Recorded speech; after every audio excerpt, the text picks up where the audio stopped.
Can I ask you something? Shoot. What does corruption mean? Well, summarily, corruption is abuse of public power for personal gain or for the benefit of a group to which one owes allegiance. For example, when a public office is abused by an official accepting or soliciting a bribe. By the way, private people can be corrupt too, like bribing police officers to escape fines. Okay. So exactly how does that concern me? Well, do you pay taxes? I guess, yeah. What does that have to do with this? Everything. Because those taxes you pay are supposed to facilitate services you use, like water, electricity, roads construction, medicines in hospitals, name it. Okay, that is much bigger than I thought. But it can be stopped, right? Well, yes it can, although it may not be as easy as it sounds. And here is the reason why. Corruption roots are grounded in our country's social, political, economic, bureaucratic traditions and policies. So, what has kept it going this long? I mean, why don't we stop it?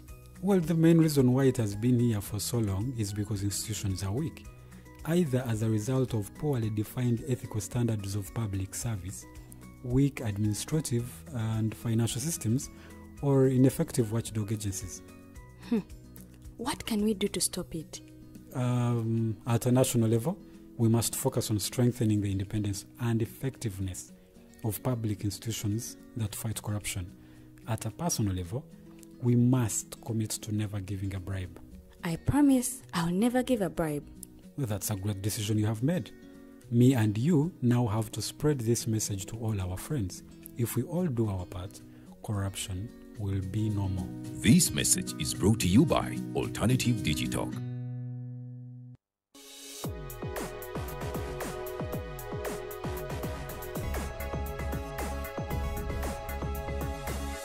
The Alternative Digital. Real issues, real talk.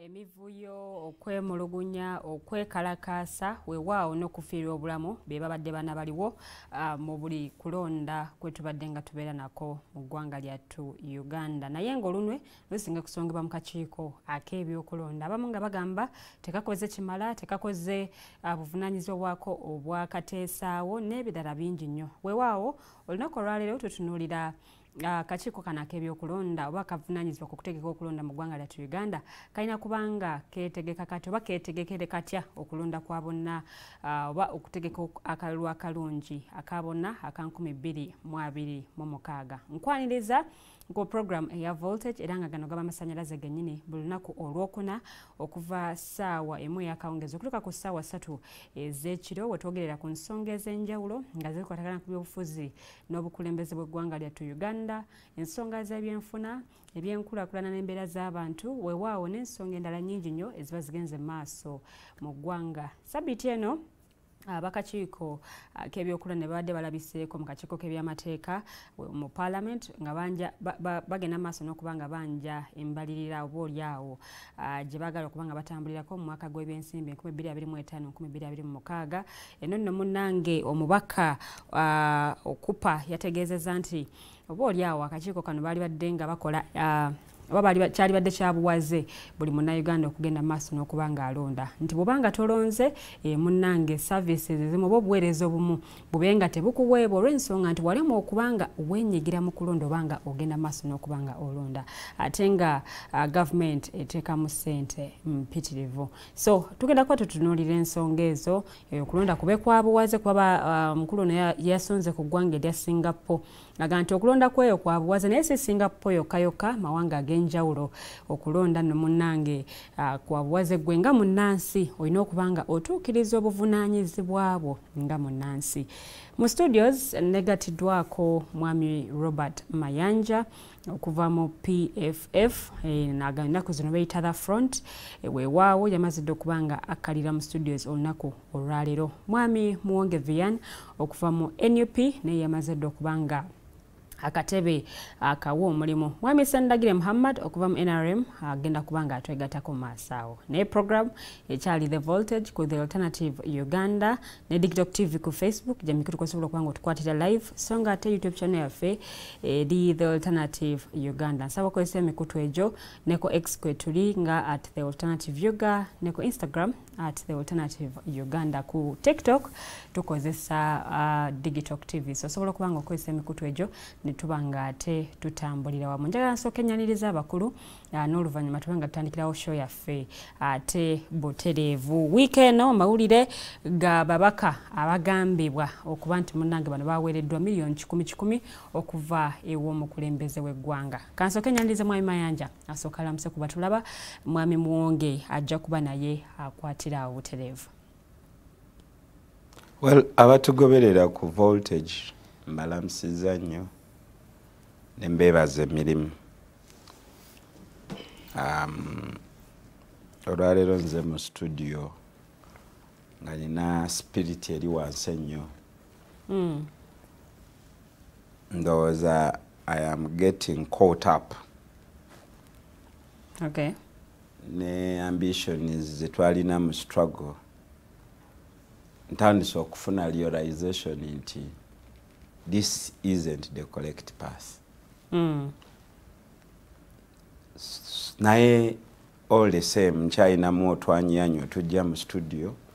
Okay. Netubikubaganyako ebirowoozo maybe it's all that we kyetusigazaawo. Neesiimye okubeera ku sheno olwaleero. Okay, nkwaniriza nnyo mwami Mayanja. Ngenda kudda ewuwo otumenyeremenyere wiiki yo bwetambudde na biki oba oli awo amawulire agabadde esaidi yo. Mwami Muwonge sooka okwatizaawo. Neyanziza nnyo neyanziige sookera ddala amanya nze Muyoga Gwanga Muwonge Vianney njagala okutwala omukisa guno kwebaza management ya TikTok olw'omukisa gwe mutuwa okulaba nga tuyinza okwongerako ettafaali ku ggwanga lino. Njagala okutwala omukisa guno okusaasira abo abafiiriddwako abaabwe n'okwongera okusaba Mukama Katonda yeyongera okubagumya mu mitima.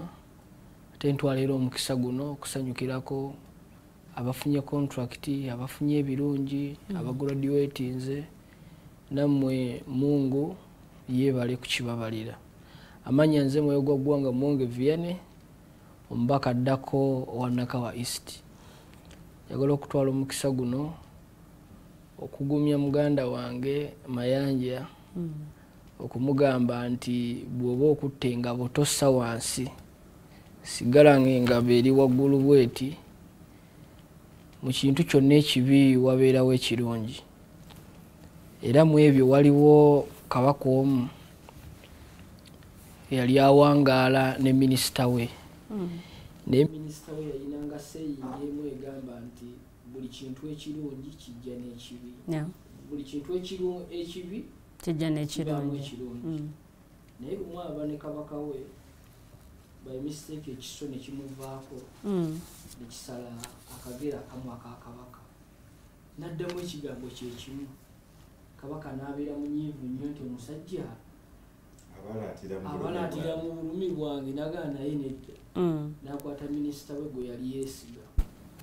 Ne wayita ennaku zaalinga 3 kabaka n'agenda okuyigga n'abagalagala be. Bwe batuuka kabaka yagoba kyoyinza okuyita engabi. Bw'agoba engabi amagye ne gamwawukanako ku ngabi. Naye wakati ng'agoba engabi eno yagwa mu tribe endala. Tribe nga tebawuliriza mu nnimi. Naye tribe eno yali emaze ebbanga ng'enoonya muntu gweyinza kukola nga saddaaka. Nebeera awo kabaka ne bamukwata. Bali banoonya kabaka nga tebamulaba. Eventually kabaka yali alina okukola nga saddaaka.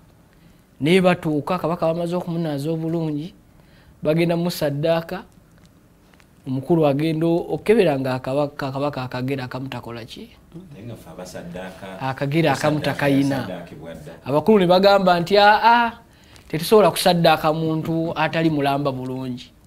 Eventually kabaka ne bamukola ki ne bamuta naddayo. Naye bwe yaddayo yajjukira akagambo nga ke bamugamba nti buli kintu ekibi mubeeramu ekirungi.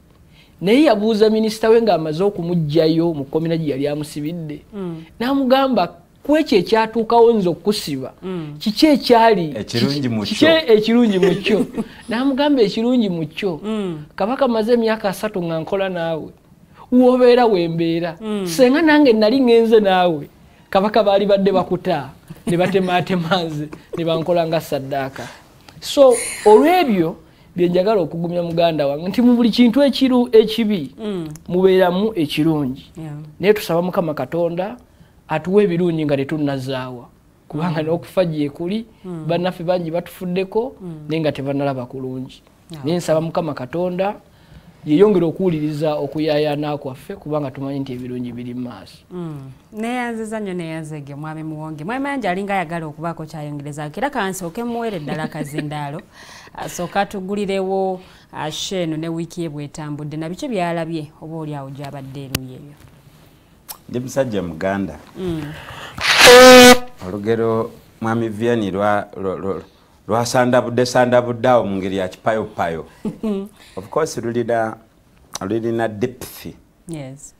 Look provoking okola reflection. Naye nze ate ndowooza nti engero ngezi ez'okwekkiriranya ensonga lwaki Uganda eri stranded. Tulina ekizimbe ekyetaaga okusala sinakunyiga. Naye tukikwatako akikuba empola obugero bufaanana bwe butyo. I am 45 and I think obulamu bwange obusinga obungi ekintu kyembutaddemu ekitutte omugabo ogusinga obunene kubadde kukolerera nkyukakyuka ya Uganda mu byobufuzi. Okay. Naye ntuuse ku point erowooza nti oba oli awo olutalo luno terukyasoboka. Kimalamu amaanyi kubanga ndaba nti emyaka gyange gisinga obungi sigitegedde. Abanenkana abamu bazimba families and they are well off with their families. Abalala banoonya ssente era bazirina, nze yanoonya obuyinza ninganga atubidde. Naye lwaki njogera ebintu ebyo? Mukyala Lilian tuzze wano nga waliwo ebintu bisatu ebigenda maaso mu nsi. Ekisooka ku byonna y'entambula y'omuvubuka Captain Traore owe Burkina Faso. Ffe abatera okuwuliriza emboozi za Pan-Africanism, Traore afuuse ensonga ku continent Africa. Traore afudde ba General Kaguta Museveni badwafu mu nsonga z'obukulembeze ku continent Africa. Wanewaka occupation esinga obunene ya transition. Ndabye n'obwana bw'essomero waliwo omwana gubatadde kuno essomero lyamugyeko basale era tasobola kuddayo kusoma. Bayimba akayimba mu kampeyini za Nalukoola, essomero ne ligoba. Ndabye obwana obuto bwe babuuziza kwegamba bino ebyabanga nze nakula ebyobufuzi jjajja yabyogerako n'abasajja abakulu nga bazze nga ne bataata betuyita bataata abato ng'emboozi eyo tebagibeeramu. Naye kati politics owa struggle omusanga mu bwana obuto kampeyini z'amasomero oba prefect politics oyo yayingidde. Kati omwana wa Nuupu ne wabeera wa middle class oba top kampeyini ogirabanga erimu ki? Naye ng'okijja eyo ebitrendinga ku liberation struggle bikaabya amaziga bya nnaku. Tulabikira ddala ng'abagwagwa abangi abawakula olutalo ku mpologoma. Tulabika ng'abantu abatalina kye tuyize mu lutalo olw'emyaka 30. Abamwetaaga kwegattira wamu. Ekwegatta si issue. Okwegatta si issue because abeegatta muba ne kye mugenda okukola. Ekituufu kiri nti kye twagala okukola nakyo kati kibuzaabuza olw'ensonga nti nakugambako wano nti advantage mu kuzimba ebibuga nga Kampala tukopa ku byazimbeddwa nga Johannesburg n'ebirala. Kakati ne mu struggle eno twandibadde tukopa. Twandibadde tuliflectingako tumeasuring progress. Ba actors abaliwo essaawa zino bandibadde bazanya quite differently. Tuzze wano ng'emboozi etinka ya milioni 10 mu parliament ne mu council. Naye weerabidde nti waliwo lunaku Beatrice Annual mwe yali ali mu parliament era emboozi ne zijja eza ssente zifaanana ng'ezo. Ne wabeerawo debate enene yalwa mu ddiiro tuzizeeyo tetuzizaayo. Abaazizizaayo basiru mu balonzi baabwe.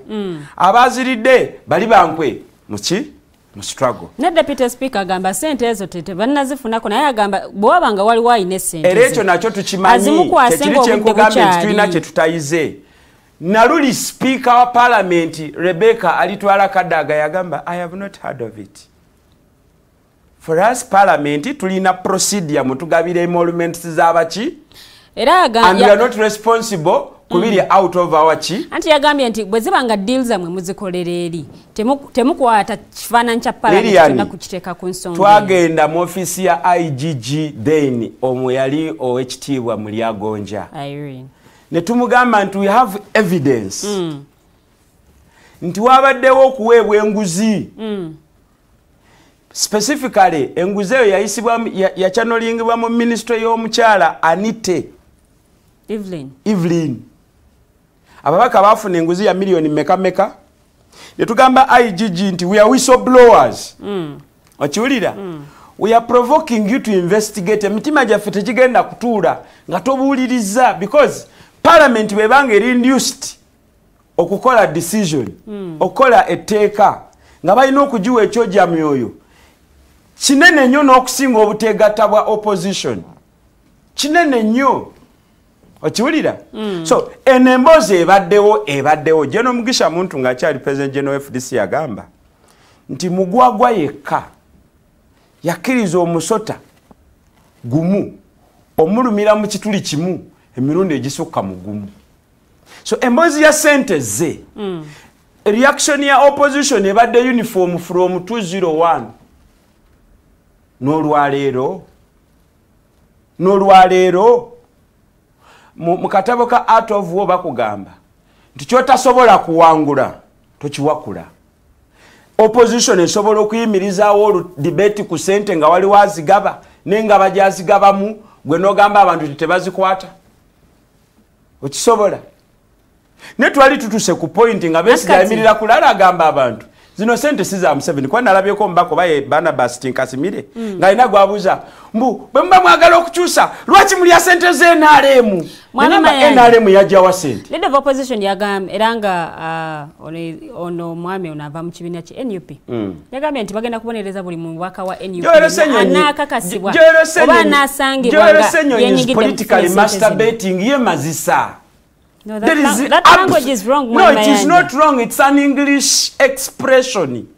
Only leader of opposition? I am saying, because in Chirabieko, kugambye Beatrice Annual, yakola hiti. Ye agenda nazikubisa change. Bamuwa milioni 25 yakubisako 3 change. Naziteka mu kasawo nga kaleko face ya Besigye. N'akawalula ku madala ga parliamenti. Ne wafubutukawo olutalo wakati wa Kasibante ne Namboze yazirya. Kasibante yomu kubazizaayo ne Ssemuju. Oyina obukakafu bwa Honorable Namboze. I have been in this country nze sigendanga kweyadde ku border. Ndi mubya nchovola nakugambye nzize n'ennyamidde. Ndala kuwuliriza bino bye tulabye okumala emyaka 2 eja struggle. How come tetufunye response eri different? Do you know? Purpose ya ssente zino is to kusiga disarray ku front. Kati kankubulire Nuupu tegenda kuddamu kulinnya mu kimu mu house. Tegenda kuddamu. ogw'ebitaano tegunnabulirayo kati Mpuuga bamuwadde ekibbo ky'enseka ali eri anyenya n'engata badde balombera mmeka 5 ku muntu omu bafunye mmeka omugati ate ne Ssenyonyi naye yazifunye ne Muwanga Kivumbi atuddewo olwaleero ng'akaka ababaka mbu basayininge okuzikomyawo bagenda ziteeka ku akawunti ki kubanga Obola agambye ebyaffe bya audit bwe tuba tulina ze tukutteko zirina emikululo zino tetuzimanyi era Taibwa n'agamba bwe mukola bidiiru byammwe gye munywera amalwa gammwe temuvumaganya kifaananyi kyaki and that statement is not going to change. Lwaki tineya breaking the story naye yabadde mu lugambo lwa mizigo. Lwaki yanditugambye nti sente zavudde ewa Nabbanja for example omuwendo bweguti zaleeteddwa omuntu gundi bazigabidde wano na wano, but you cannot say bababaka baze ku parliament akawungezi waliwo batuula ne kunyeeza ekiro. Wabona bo video bwe batutereddeyo. Bwe ndabye video emirundi mu 8 bwe namaze omupiira gwa Arsenal era nenziramu ne ndaba video eyo nga njagala mbeko kyenzuulamu ekiri contrary ne bwe twagenda ku parliament nga tututewo embizi waliwo paralysis. So what was kiki ekitali kya bulijjo ekyabadde mu video eyo? People are always climbing those steps entering the main door kubanga ne yabadde alina akakamera. This was eno yemu ku bogus story eyali happening ku opposition and trust me ba strategists ba Museveni olwaleero balina okubanga banywa amata ge bayita amakamu agatafumbwa lwansonga muresi bavuganya bajega Mwayimande soko Simba wakati strategists Simba wakati awo mpulireko okuva ewa Mwami Muwonge Vian. Mwami Muwonge milioni 10 zigambibwa ate ne ku kanso ekiri ku kanso kyo zigambibwa okuba zaweereddwa ababaka oba ne Vian yalidde naye kiguno sigo mulundi ogusoose okubaawo tuze tuwulira deals ez'enjawulo ndoze yasembayo yali ya milioni 8 ya Honorable Twaha Kagabo ze yakomyawo kibiina kiryoke kimwegane ne statements ezaddirira awo nyine wenjagala okwasize Mwami Muwonge.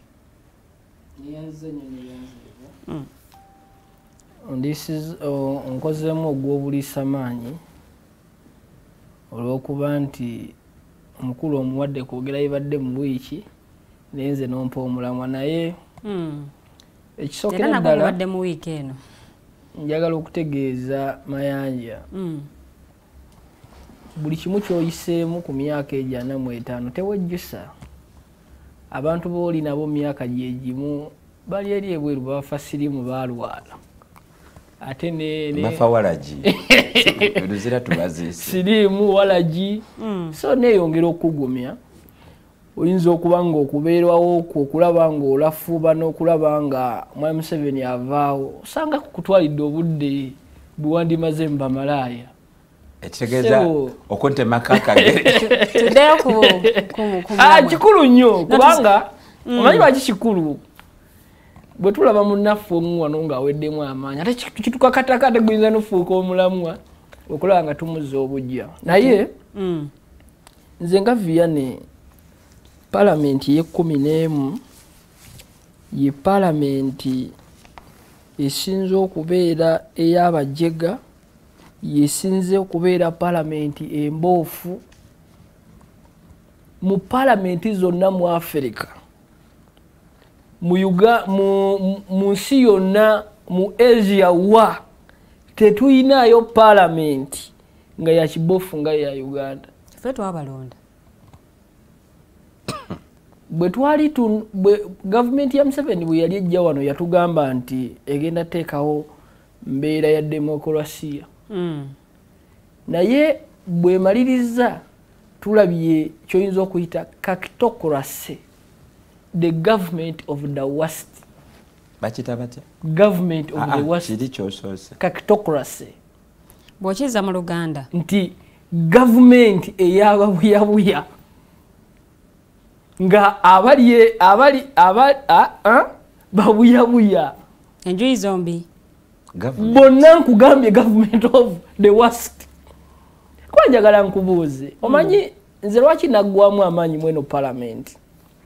Parliament eno yagenda ne essentially nga minister omu Namuganza. Passes Namuganza.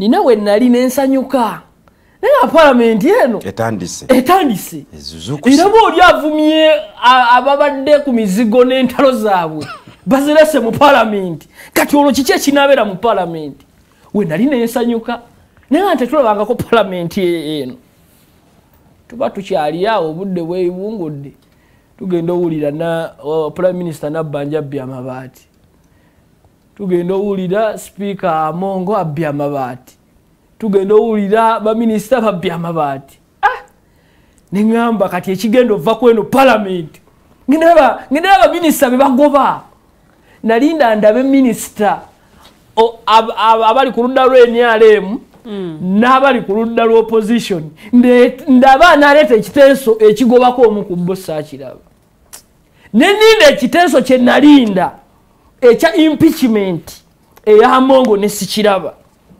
naye bwe baali bayimpikinga Namuganza bwe baali bayimpikinga Namuganza eno yonna wali wajjudde nga n'abamu tebalina wakutuula naye abo talina wakutuula bwe baatuuka ku nsonga nga waliwo abakutte mu luwombo lw'abannansi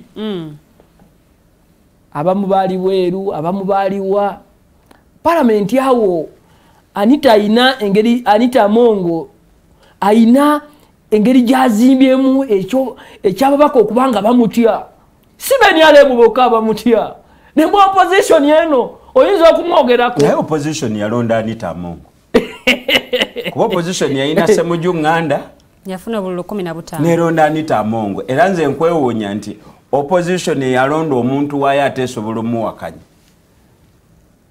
bwe nalaba ebyo byonna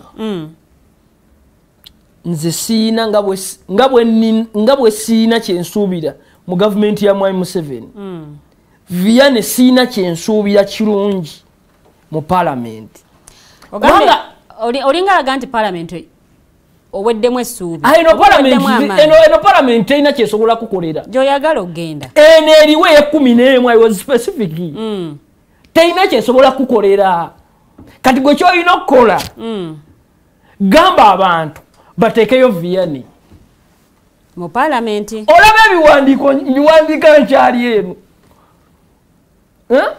olaba eno nwana n'abalina obuyinza eno ne nwana neŋŋani kirina kubeera bweki bw'osoma mu byafaayo buli palamenti ezeeba ne scandals zino ez'essente oba amawulire gano ag'essente eziyisibwa emabega wano waliwo palamenti yali bakuteesa basenshalingibwa nange mbadde noonya scandal yali mu palamenti yawapaka bulo singa obadde mubaka mu palamenti eno bino byonna ne bibaawo gwe walikoze ekyo ekisooka nali ndeeta nali nsaba impeachment nze kennyini nengyeyimbamu nga ŋŋamba sisobola kukkiriza presiding officer nga Anita Mongo kunkulembera nga ndi mu palamenti era nandigambye tasobola kubiriza omubbi tasobola kubiriza palamenti nga ndi ku nsonga eno y'emiliyoni 10 ezibungeesebwa okuba nti ababaka bamu bazifunye singa obadde mubaka mu kaseera kano kiki wandikoze kyenandikoze because deputy speaker agambye bo tebabimanyiiko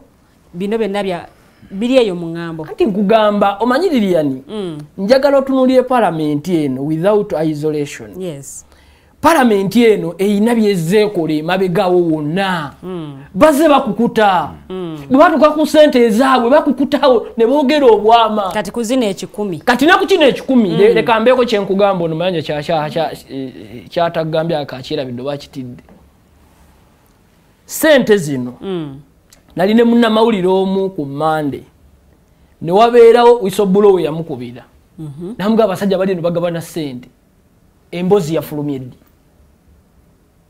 eyasoose ofulumya emboozi yagitegeddeku olwo nedda simanyi anyway omuzannyo w'egguli bano balya n'abeeno balya njuyi zombi nina wembadde era njagala okuyita wano kugundi ku digital okungambagamba ali eyo ng'omubaka wo kera bukezi nkya ogendewo omubaka wo wa palamenti akuwe ku 10 mujjule ewaabwe buli mbaka wa palamenti nabana abali mu oba wa PPP oba waki bonna mutuuke mubasabe lwaki njagala babasabe naye wa Muhammad Nsereko nga zibu wakutulesinga abeera bugoloobi abatamanyiiwo ngenda balaga kubanga bano abaka ba palamenti emikwano gyawe mu Kampala Central ate embeera Mwami eyiseemu. Mwonge, tulina ababaka 529 mu palamenti eyo. Oyagala buli bantu abalonda omubaka oyo bagende makage bafuneyo buli constituency tufuneyo abavubuka 2 bagende ku baka ba palamenti ne munaka isinatandisa okunga abantu mugenda wa honorable bali mwezo bagende bwaba teyafunye sente bagende bazibanje bwate yazifunyira bazibanje babanje zatafunye bazibanje bajja kuddamu konsi kale abanyonyoleko kubanga gye bazigabidde gyali ate bamutuma kubakiikirira abanyonyole ebya sente abanyonyole era bwe banaagenda ne basabayo sente bwe tugenda abantu onotandika basaba sente enteesa yawe mu palamenti ejja kukyuka kubanga bajja kumanya tugoberera omulimu gwe tulina okukola wano gwa kukunga abantu ndala kudda wa mwami Sendagire yasembayo nga tonnavaawo gye twasembayo wano okukola tulina nava wano nga tetukkanyiza ne mayanja ne mwene ensonga njagala okwebaza waliwo omuwala ne Elon Musk yamuteekako olumu ku XA muwala munnauganda waffe wa wano yakoze breakdown n'alaga sente ezaweereddwayo zabadde mu 50 billion bw'obalaba kabone ekitinye nnyo 50 billion ku 50 billion wakati nga mulago bagiwadde sente ntini nga URA bagiwadde sente nnyingi omwana yasizeewo ate n'akola breakdown n'alaga 50 billion kikyeyinza okukola okwongera okulaga kifaananyi abo bawulira obuwulizi nti 50 abamu bakitegedde bw'olaba kale era akatambi omwana nakunyonyola kati awo mwabe mutumo mbawo n'eddwaliro limu n'agamba mwabe bugoloobi awo mubeerawo n'essomero mwaba wano mubeerawo ne kino abantu bajja kutegeera olutabaalo lwe tulimu neyanziza nnyo mwami Muwonge mwami Sendagire Muhammad nkwaniriza ku Voltage sokola muse kuba tulaba weewaawo okomentenge ku mulamwa gw'osanze mu ddiiro. Yes, okusookera ddala nebaza Mukama Katonda akyatuwadde obulabi munange n'abampuliza ne bannange era ndi musanyufu nnyo tulunaku weruti tuwandiika history. Yes, amanyi nkyogera nnyo olw'ensonga nti tuli mu by'embeera ya byabufuzi ate buli kye twogera kiina maaka gye kikola ku Uganda ey'enkya. Nze okusowaliza wamu nsaasire ku bannakampala ku mbeera ya KCC nsonyiwamu just njagala ntandikire wano nti njagala okusaasira kuba KCC ku bannakampala ku nkwata KCC gye bakwata eri out of justice etali ya bwenkanya okusanga omuntu ng'ayimiridde awatali busubi ate n'omugamba bwe nkukutta oyimiridde mu busubi bwaffe naye nga wayimiridde tewali busubi and on top of that abaami n'olaba nga amukutte ayangwa mangu okumukwata ku musipi emabega ekikolwa eky'obunyomi ekikolwa aba KCC enforcement balinga abali mu colonial police omanyi colonial police engeri gyayisa batereza kibuga Kampala ekyo bakuyita kuyisa bubi bantu waliwo procedure era njagala omukyalo yo Sharifa okumulabula njagala afunayo obudde ngende mulabule bulungi toyinza kutandika kukola activities wezityo towards elections akapiira kaba kagenda kukukuba n'abakuyita mami aba enforcement tebakukubya kapiira bwe twalina omukyala Jennifer Musisi nga agezaako okukola emirimu gye n'okulongoosa ekibuga Kampala oluvannyuma lw'okugenda kwe bangi bazzaayo oba batandika okumurefaringa kwaga nti bwe yaliwo ekibuga Kampala kyali kirabika bulungi kyali kiyonjo oba oliawo ne idiono kyali mukola waliwo okutereeza naye ng'otereeza mu procedures ki kati kampo kyokulabirako kino nkyogera nnyo era nga bulwenzijja wano nkyogera kasi Sendagire si lwakuba njagala kujja kuba Lord Mayor naye bannange kibayita obuntu obw'abantu tubuwe ekitiibwa obuntu bulamu we tuba tuzimba ekibuga Kampala tetukizimbira bannansi bokka baamu wabula tukizimbira ku international level tukyasobola okuteekawo licenses tukyasobola okukozesa procedures olina omusanga n'omugamba mpandaga muntu yo nojjako ni namba ne mulaba engeri gye musobola okukolaga ne telecom companies ndi sente zigenda mu KCC esobola okujjako sente zaayo nazidictinga rather than embeera ey'okukwata abantu ne mbatiisatiisa oyo kasuta tumutwala ku kooti emusalidde no bannange ebyo ebintu bibi eyo si e Uganda si e Kampala gye twagala okulaba nga bwetudda ku mulamwa mwami Sennage. Yes. Okusookera ddala nze bwe ntunuulira essente ezaliriddwa oba ezoogerwako nti zaliriddwa miliyoni 10 ntunuulira ebintu bibiri. Ntunuulira generation gye tulimu mu 2021 abantu baali bayayaana generation mpya ey'abavubuka naye generation mpya gye tuyayaanira ekulidde ku mulembe gwa President Kaguta Museveni. Ontegeera generation mpya tekyalina chronological history goegoberera okureferringako buli kye tureferringa tusigala tukireferringira mu regimu y'emu 38 years. Ntegerekeka bulungi nti let me give an example. Nze buli ekigwa mu Uganda njagala nnyo kitunuulira okuva twafuna independence mu 1962 paka 1971 wakati awo twalina babaka nga what kind of the nature of parliamentarists do we have then mu kiseera ekyo okitegeera era baali beeyisa batya ku ssaawa ey'olwaleero mu regimu eno gye tulimu eya President Kaguta Museveni ababaka be tuyina bo beeyisa batya wotandika okuddira okubala ababaka okuva mu 1968 okuva President Museveni we yajja n'obala paka 1996 those are 10 years ontegeera the nature of parliament yaliwo njagala omanye nti nawo President Museveni yali akawamba kati bino betera okwogera emirundi simaya baka Pablo yali speaker Haji Chigongo because those are the speakers. Ochega kyenkugamba wotunuulira their nature and their contribution it wasn't that much felt like the contribution when the ex-vice president Sekandi and Rebecca Kadaga when they were in the parliament.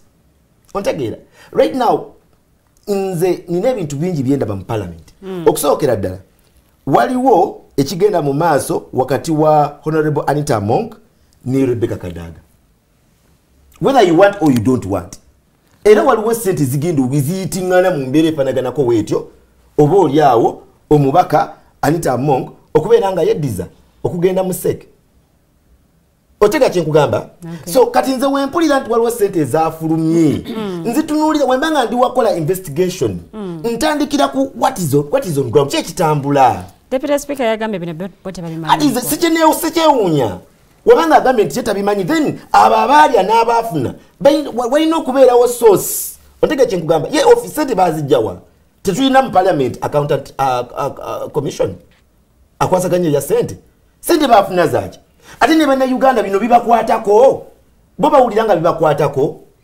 omanyi juzi nali ndaba waliwo omukulu yali annyonnyola President Kaguta Museveni engeri gye observingamu omanyi President Museveni is so observant nti President Museveni ya observinga n'amanya nti no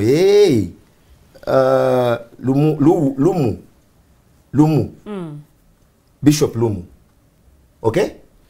yattibwa regime emu yes Janan Lumu yattibwa regime emu naye mu investigations okusinziira ku byali byayogerwa nti oba oli awo waliwo abazungu abaali baagala omukozesa kati President Museveni ye n'akyanguya nga buli mukulu w'eddiini ajja bamuweerawo emmotoka ne bamulabira n'omulabirira abakulu aba opposition baali bayitiriza nnyo okubeginga okuva mu mawanga ag'enjawulo simanya mutuyambe nga sincerely speaking kisobola okutabangula eddembe lyetuyina ne twanguwa mangu ne tubuildinga iPod era bafuna kasente ontegera kyenkugamba level y'omululu abantu gye baliko ne bannayuganda obutaba demandinga their nation basalawo okulya abalya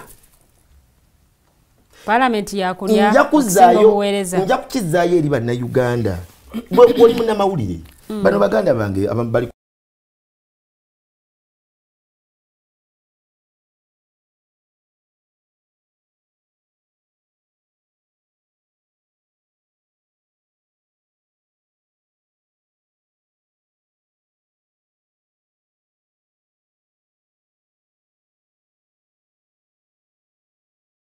that come out openly ne tutandika claiming ebintu ebimu okuzuukusa bannayuganda okubateeka mu discussion okusinziira ku kiriwo. Ontaka kyenkugamba bannayuganda article 1 ebawa parliamentary exhibition eyatandikira ku mukuto gwa X mwali bannabyabufuzi mpuliriza kano mwe drivinga koze eyo bannayuganda katwala ku ssaawa zino ani ali mu kino ekya ababaka abawandiise simanya tubawandiike abalidde ssente si Mwanga Kivumbi. Mwanga Kivumbi is driving a political talk towards elections. Is driving a political talk towards elections. But is it worth it? Omanya kiri Kenya. Ekiri Kenya kimanyi. Ba MP babiri balwanyi bade bakyala. Nga bye balwanira biri awo ebityo webityo. Byabadde wojjo. Ni babiri banansi nyini ni bavaayo. Ne bagamba bwe tugenda kuddamu bakiriza kudda mu parliament. Parliament nekakibwa okubetondesa ensi. Kitegeeza waliwo atachi emisinga mu bannayuganda whether you want or you don't want. Hata ababaka era abamu bw'owuliriza na buli omu awulira biwulire. Kati wuliriza kano. Omanyi Katonda muganda wange ayagala genda mu parliament. Vianney era musabira mirembe. Naye abantu abamu nga Kasirye Sendagire Mamadi singa oba oli awo twalina endowooza egenda mu parliament twali badde na ndowooza yakuzuukusa bannayuganda kudda ku mulama gwa kwagala ggwanga lyabwe. Njagala tugende mu simanyi oba ontegedde wanajjano last time twali twogera ku nsonga za corruption naye nkugamba nti corruption ebbanga ba politicians bavaayo nga be balyogerako naye nga bannansi tebalina eri nsi yaabwe. Trust me, corruption ajja kusigalawo. Katugende ku mulamwa gwaffe ogw'olunaku olwaleero tutunuulira akakiiko k'ebyokulonda butya bwe kasobola okwetegekera oba butya bwe keetegeka okutegeka akalulu ka bonna aka 2026. Akakiiko k'ebyokulonda munnange ke kavunaanyizibwa ku kutegeka akalulu naye nga akalulu kano tekatandika mu lunaku lumu lw'ogenda ku notiking omubaka oba omukulembeze gw'oyagala okubanga munnange akukiikirira eba process mpanvu mubaamu okwewandiisa okuzza obujja mannya ku nkala z'abalonzi n'ebirala bingi nnyo. Bw'otunuulira okulonda kwonna okuzze nga kubaawo nga kati okwakawempe north kwe kubadde kukyali ku mimwa gy'abantu mubaddengamu emivuyo mingi nnyo ebikozesebwa obwomubize nga bituuka leet ne weesanga nti abantu bagenda okutandika okulonda ng'oluusi obudde buyiseeko naye ng'ate kulonda kuno kubaawo buli luvannyuma lwa myaka 5 nga babeebuuza akakiiko kano tekeetegeka bulungi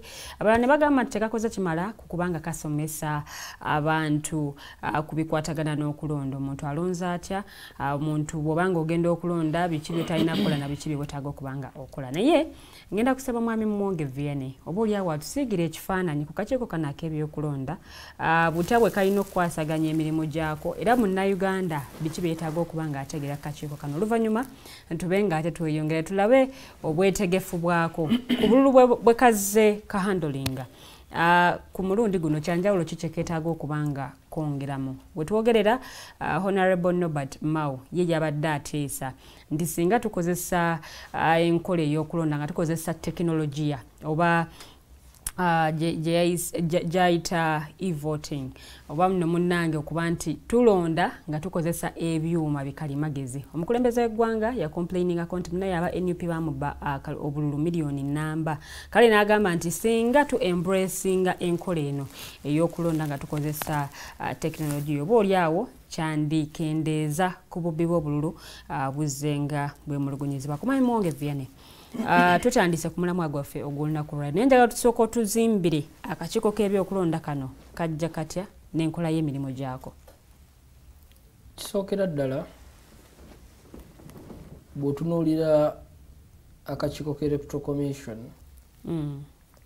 nze nga Muwonge nkugamba tekasobola kujjayo kinyusi kisinga bukulu kubanga bw'otunuulira bwe tuba tugenda mu kulonda buvunaanyizibwa bwako okutuwa a transparent, a free and fair election.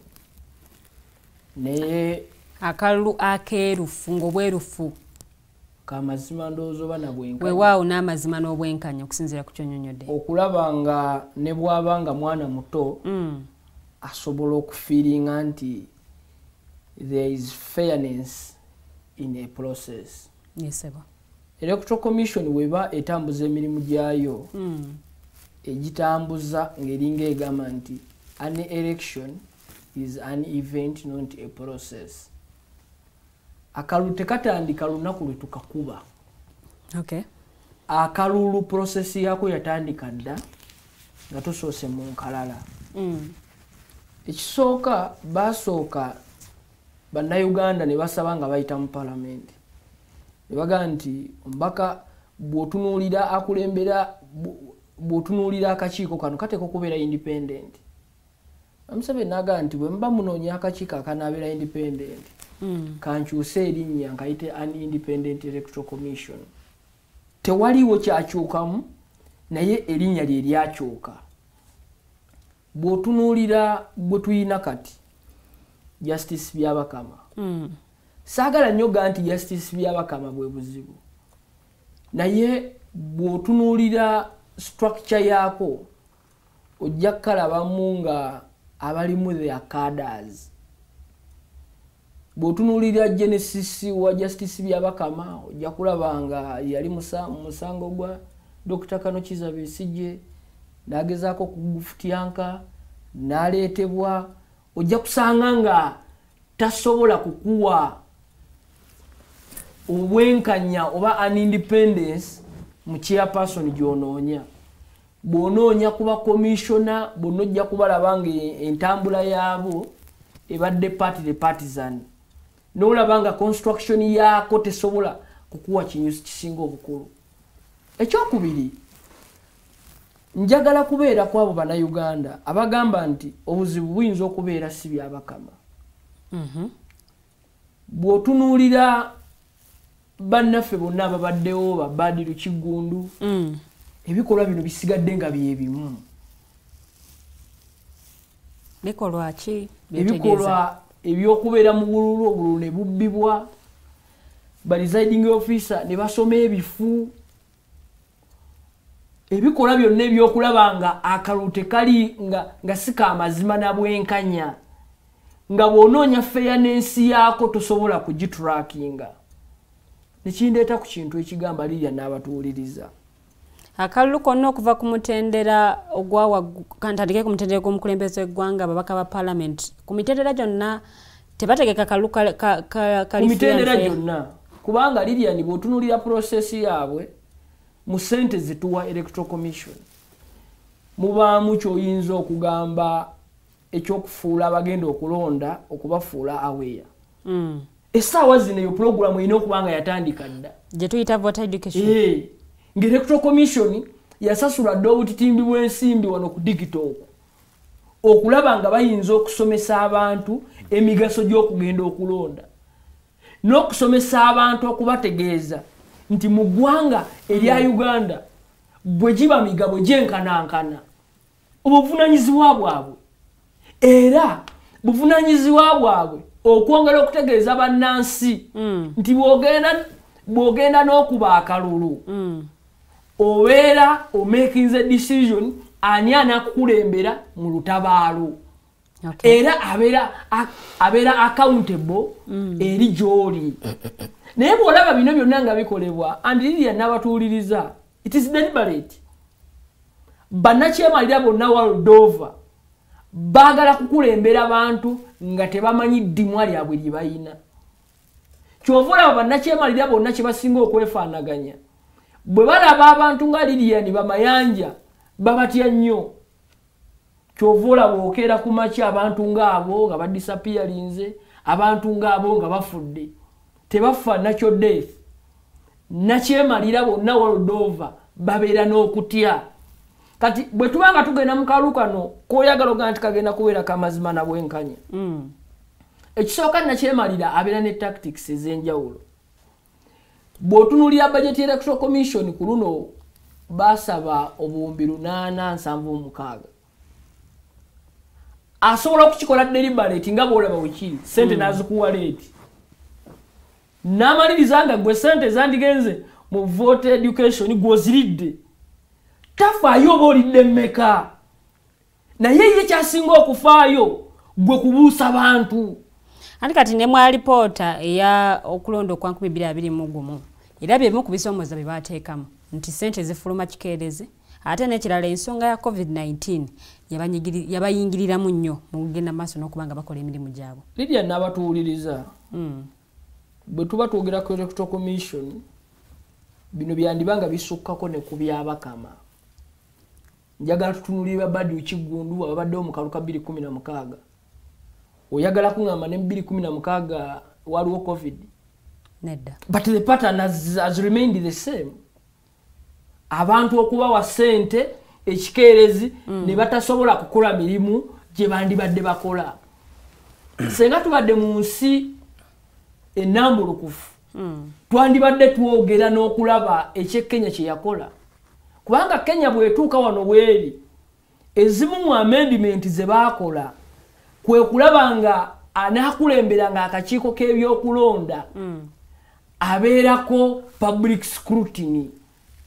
Nti Mayanja oyo yajja naye Mayanja bwe twali mu ssomero yabbanga pen oyo Mayanja nga ku listi tumuggyako. Era Kenya bw'esooka okukola kye yasooka okukola ndowooza yali 2008 abaali bapulayiza okubeera bagenda maaso n'okwejjamu ne batandika okwejjamu abo abaali basabye ekifo. Naye wano oyina candidate ali mu kalulu nga candidate yasalawo ani anaabeera leefali nga leefali Museveni ayina capacity obuyinza bumuweebwa ssemateeka ayina capacity anti bumuweebwa ssemateeka mu mbeera y'ekikukujju obadde okimanyi ssemateeka ekuwa obuyinza okwambala eyo empale gy'oyambadde ku bikukujju wali tokimanyi bw'ebeera nga yo naye because oteeka okukozesa obwongo bwo abaakola ssemateeka balowooza ntujja kufugibwa bagezi balowooza tugenda kufugibwa abalina ensa era baakola agamu amateeka amalungi notantira okutegeera nti ffe bwe baali bakolera twali babuyabuya twali bannakigwanyiza abalina ebyaffe bye baagala twali abo abatayagala ggwanga Uganda era emboozi eno gy'oleese enkulu nnyo kubanga ekutwala ku kigambo ekisinga obukulu ekya transition once kubanga eno bode yeyinza okutukkiriza okufuna transition nga Mayanja tagudde Vianney mu nsingo kitegeeza bw'ogizanyiramu obeera mulabe oba oyina wootuzza andi bannansi by the time abantu bwe banaagenda okugira Museveni bw'anaagaana bino eryekkubo bajja kulikwata. Okay, mwami Muwonge. Nga sinaba katini. Essaawa zino Mwami Museveni yavaayo n'agamba nti National Unity Platform yamubba akalulu miliyoni namba. Bw'osanga statement eyo nga president agikoze ali mu ggwanga lyamanyi nti lirimu abategeera mugenda okukeera ku makya nga byabakama ali mu kkomera kubanga president agenda okubaako kyayogera intelligence abagiyina naye yali yakabyogera n'ensanyuka nga contract y'abakama yali yagala kuggwako. Mwami Museveni n'ayongerayo contract yoyo eyapresidinga akaluke bamubbiramu miliyoni namba. Kyovula bankugamba bannansi bateeka okutegeera nti akakiiko kabaleefalika n'eno kate keetaagamu obubadi obw'enjawulo. Mayanja ayinza okugamba nti tetusobola kubakola kabadi naye tusobola. Okay, awo nyini weesaba simba kati mwami Sendagire. Njagala kumaliriza na kano. Bw'otunuulira eggwanga erya Senegal, pulezidenti aliyo si yali alina okubaayo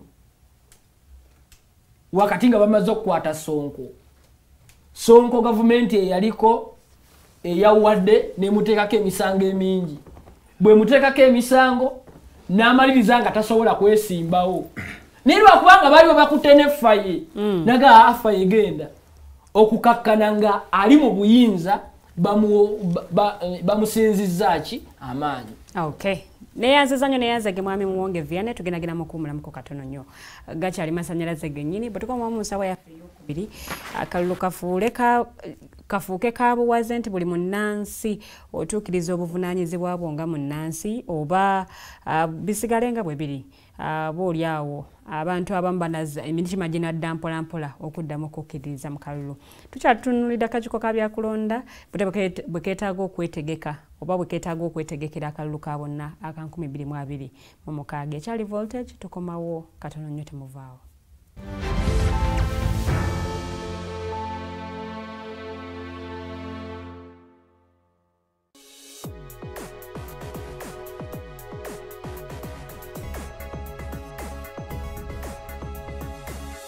The Alternative Dig Talk. Real issues, real talk. Hi, Rogers. Can I ask you something? Shoot. What does corruption mean? Well, summarily, corruption is abuse of public power for personal gain or for the benefit of a group to which one owes allegiance. For example, when a public office is abused by an official accepting or soliciting a bribe.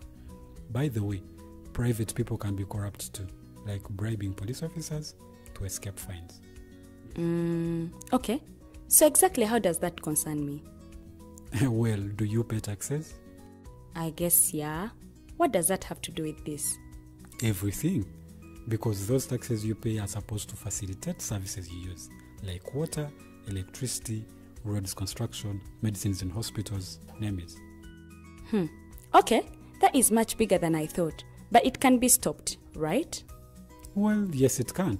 Although it may not be as easy as it sounds. And here is the reason why. Corruption roots are grounded in our country's social, political, economic, bureaucratic traditions and policies. So, what has kept it going this long? I mean, why don't we stop it? Well, the main reason why it has been here for so long is because institutions are weak, either as a result of poorly defined ethical standards of public service, weak administrative and financial systems, or ineffective watchdog agencies. What can we do to stop it? At a national level, we must focus on strengthening the independence and effectiveness of public institutions that fight corruption. At a personal level, we must commit to never giving a bribe. I promise I'll never give a bribe. Well, that's a great decision you have made. Me and you now have to spread this message to all our friends. If we all do our part, corruption will be no more. This message is brought to you by Alternative Digital.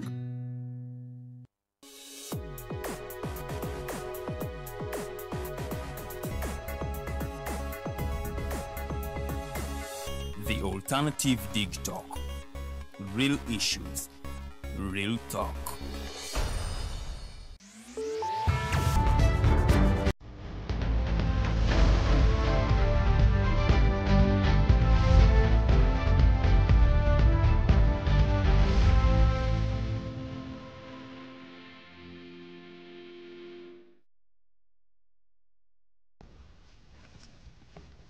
Kulikanya mukumulamuko program ekyali ya voltage gaba masanyalaze genye nako rokuna sawe bemu yakangeza kutoka ku sawa 3 ezekiro nze mumbajali wedelian okubanga ndikutusaako eranga mu studios mwami Sendagire Muhammad okuva mu kibina ki NRM yamaze dokubanga akalira mwami Mwonge Vian okuva mu NUP ne mwami Mayanja Robert okuva mu PFF bali mu studios onako right tutunulira kachiko kabya kulonda ketegeke katya oba ketegekere katya ate okulonda okwa 2026 abamu obola abantu abamwe balaba okulonda okukudibwamu kwali ekawempe North kyekifaananyi kye balina mbongo nti ne 2026 ayinza okubeera bwatyo ebyaliwo nga 18 nga 19 mwezi gwa Novemba mwaka 2022 bikyali ku mitima gy'Abannayuganda era nga abamu boolyawo memories balina olunaku olwo si nnungi n'akamu ndi munnamawulire era nga olunaku olwo nakeera okubanga nkola emirimu gyange naye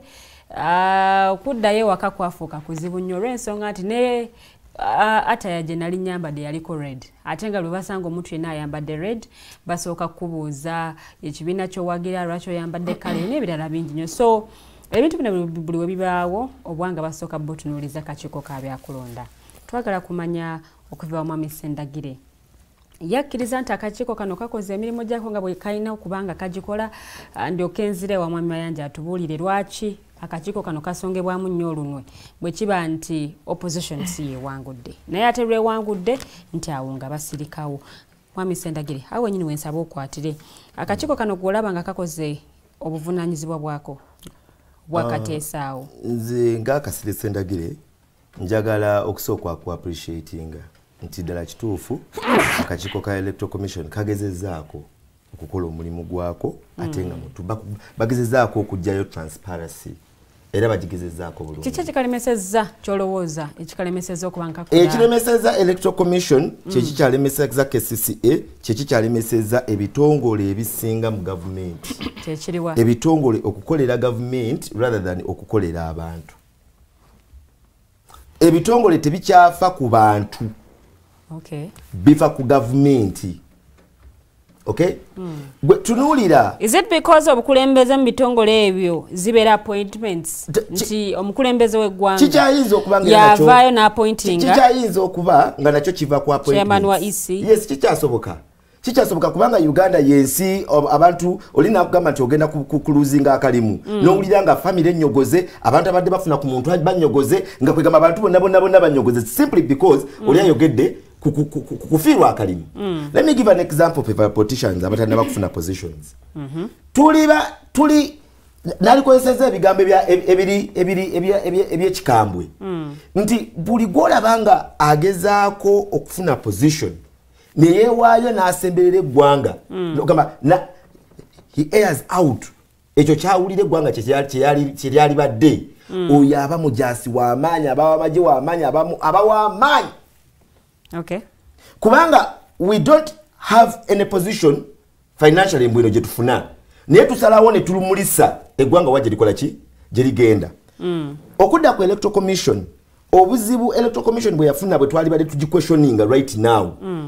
For example kangaka nakalulu akagwa akawempe nafa ba NRM tetwali basanyufu nje Electoral Commission we wawo yali ekola omulimu gwayo nati yetunyonyola ku basirikale engeri gye bakubamu bantu. Bannange democracy tasobola kubeera manifested ng'eggwanga likyalimu abantu bannamagye n'abasirikale noli adumira obudumizi n'agamba obubakwate oyo mu bukube ono mumukole w'emuti.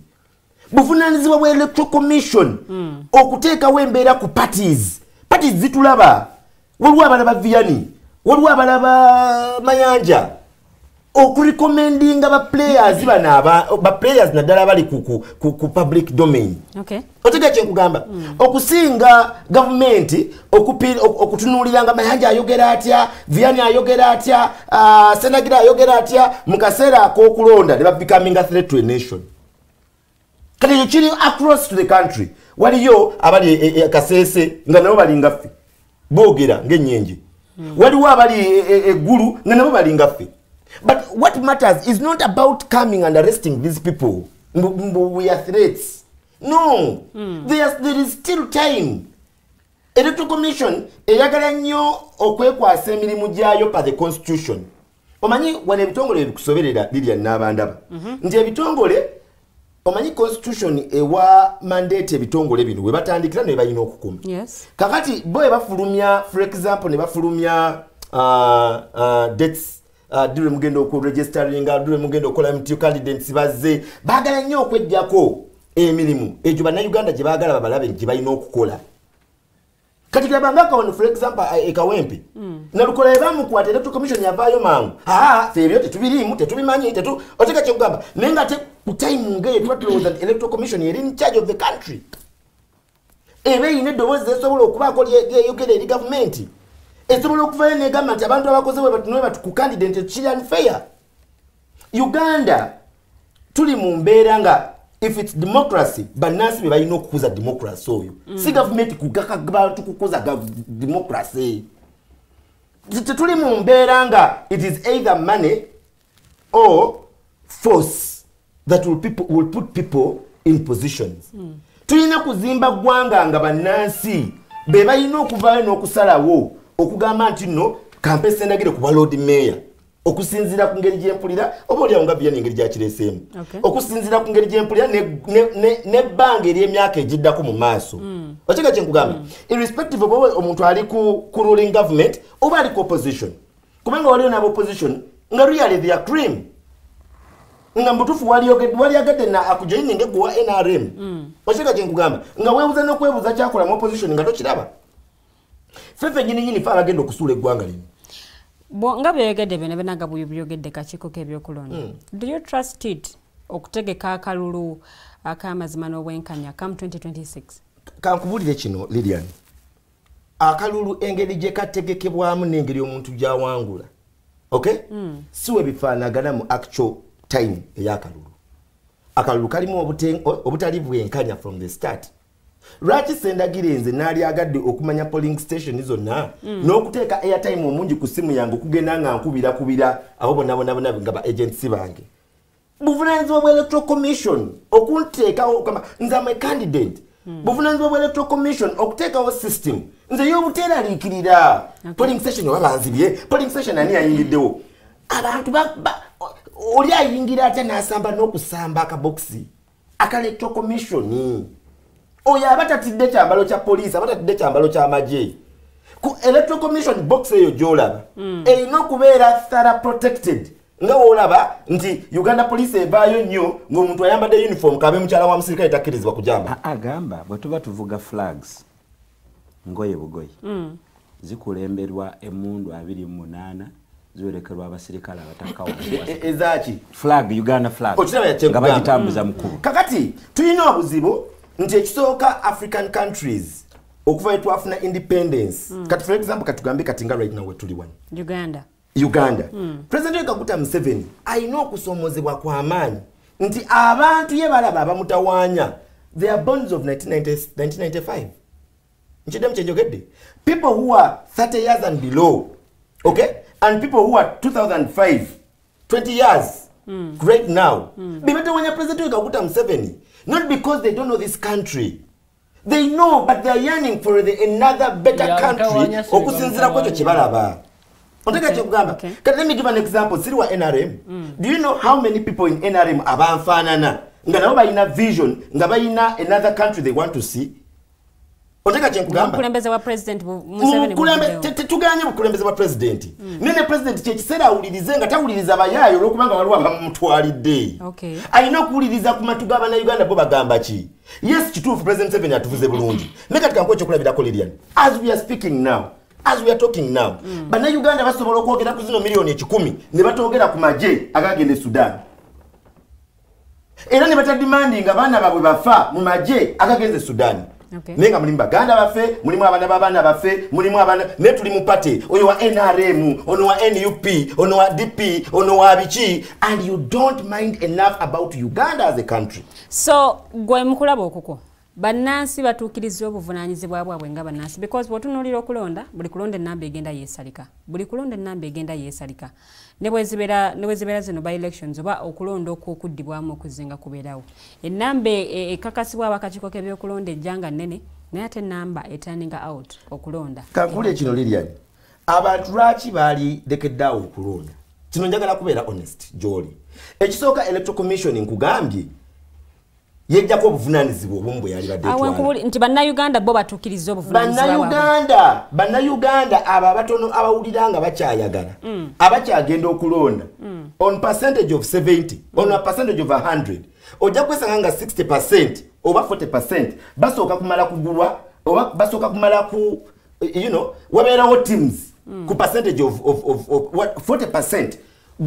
agenda okwesimbawo gwe Sendagire oba Vianney oba Mayanja walina okubaawo teams engeri gy'ogenda okuresettingamu yourself the structure ofune that 40% abagenda okulabikako Honorable Elijah Okupa yateesa nti okulonda kufuuke kwa buwaze okulonda kuyinza anti kati democracy tuba tumumenya nti bw'obanga tolonze services ezimu bazikumme nga tolonze ate kisoboka ekyo mulimu ebintu ebirabika naye ekyo tekisoboka naye ebisoboka bye bino oba sinakindi nti ng'olina okuwa ensonga eyesimba lwaki tolonze ebisoboka bye bino togenda kukaka munnayuganda kulonda ekyo tekiriiyo mu nsi yonna naye kyekino President Museveni alina okuvaayo naye questioninga lwaki ensi ekyo kubanga ne democracy ona abantu okugenda okulonda tulowooza nti Lilian kyali kyangu kino President Museveni okuva mu 1996 ekyogenda abantu okugenda okulonda kyali kiyamba president ate kyali kiyamba neggwanga okufuna trust okuva mu bazungu onteka kyenkugamba yes kubanga abazungu redde bali bata Uganda okusinza ko byaliwo mu 1971 kati President Museveni mu bbanga ly'emyaka 10 ne structure ya government gye yazimba yali agezaako yamanya nti no wanazimba democracy bino ebisigadde nga economic growth bijja kusobola okujja. Unfortunately kano kankamaleo kabiwome bulungi. Unfortunately President Museveni waterezeza economy eyeggwanga ate ne yerabiramu ko ku bannansi openly atya nti n'aba ayimiridde ajja kujja ayogere ku achievements of NRM in 48 years nga temulimu nga towuliramu transparency nga towuliramu full democracy w'abantu.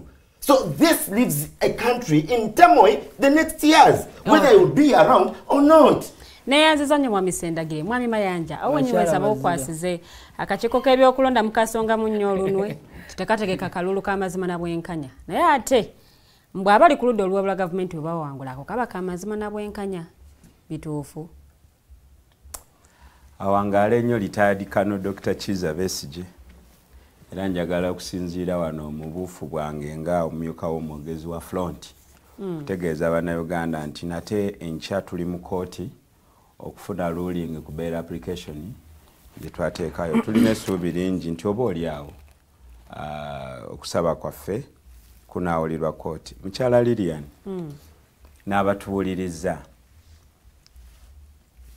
waliwo amaanyi amabi agaagala abantu twetamwe tubeeko gye tulaga.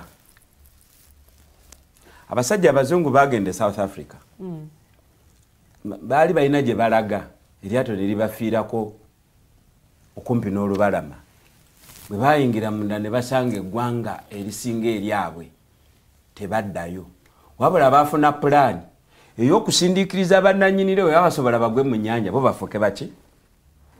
Ekyo kye kiri mu Uganda olwaleero. Mukyala Lilian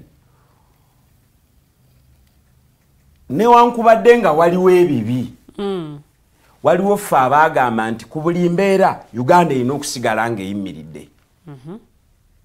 Nolwekyo waliwo ebimu bye twekkiriranyaako. Ssaabasajja Kabaka yali asobola okuduumira tugende e Kayunga abafa abafe abasigalewo basigalewo naye Buganda eremwe kusongamu lugalo. Naye yatebuka olukwe lwabo Katikkiro abayita baloddokayi because bo baali bateze ambushi yaga nti ku Baganda population eno egejja buli naku singa tuttako obukadde nga 2 kale at least tunaaweweera.